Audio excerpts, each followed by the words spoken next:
Okay, next up, Ayoub Glia, and his talk is entitled Cell Banking at a Paper Cut.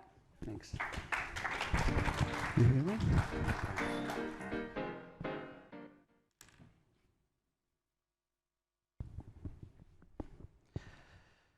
Many of us lost loved ones to cancer. It's a devastating feeling that I probably share with many of you here today. We've lost close to 100 million people to cancer in the last decade. That is the population of Australia, Canada, and the Gulf region combined. All gone. That is because cancer is a complex disease, is a shapeshifter.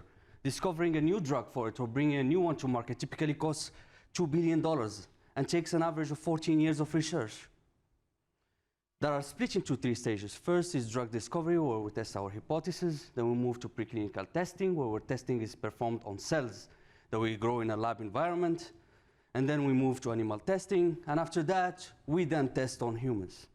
Preclinical testing costs hundreds of millions of dollars and takes an average of 3 to 6 years of research. And the cells that we grow in a lab environment do not really represent how tumors grow in a real human body. And that's why we move to animal testing, which is cruel and also does not represent us, does not represent the human body. So my goal in this research is to redefine preclinical testing by providing robust testing models. We call them tumors models on paper. These models, we have a vision to eliminate animal testings with them. These are 3D tumor models that we grow in a paper, and we preserve for many years for immediate use for testing. And the innovation here is simply substituting these bulky 3-dimensional storage tubes with these 2-dimensional papers. Now, if you take these papers, 200 of them, and you stack them in this cryo box that you see here, this is equivalent to 200 of these storage volumes. Now, you can imagine with me the sustainability impact this could have on giant biobanks. I'm talking about biobanks that handle hundreds of millions of samples that are stored in these tubes. There is 99% reduction in plastic tubes, reagents, labor, and the energy to maintain these samples at minus 196 degrees for years.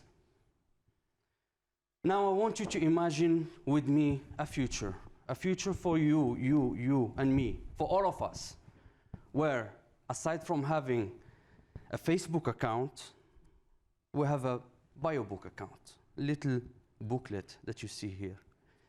Each paper holding the most vital cells that we have in our body. And who knows, maybe it could save a life. Thank you.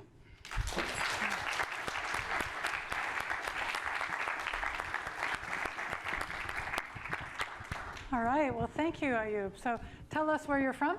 I'm from Morocco. From Morocco? Yeah. And how long have you been in the UAE? Well, in and out. Well, I came here first time in 2001. Uh-huh. Left to do my university studies. Some of them were done in US, some of them were done in Cyprus. Traveled a bit, came back to the UAE, left and traveled a bit again, worked in other places of the world, and then came back to the UAE. So I kind of have this back and forth love story with the UAE. Yeah, I understand that, yeah. So this is just really fascinating research that you're involved in here. So how did you think, or whoever thought initially, to use paper for this kind of storage? What was it that kind of prompted that thought? What kind of prompted that aha moment? So this idea comes from 2011, an idea that my PhD advisor had in a lab because they were struggling with space, probably. So they said, why don't we store cells on paper? And then this paper, this research grew in our lab. A lot of people contributed to this research. And then we discovered that we can grow 3D structures within this paper platform. And these papers, they resemble more how cells grow inside our body than a normal flask or a normal Petri dish that usually scientists use. And we started building on it. And when I came, and then I started, my job is also to advance this technology to have it more versatile for testing, but also to take on the commercialization aspect of it and try to see how we can take an idea that is in a lab environment that is published, the work is published and everywhere, and make it reach and make it have a real impact in the UAE in particular, in the world in general. So this is my mission in the lab. So far. Fantastic. Okay, good luck. Thank you very much. Thank you.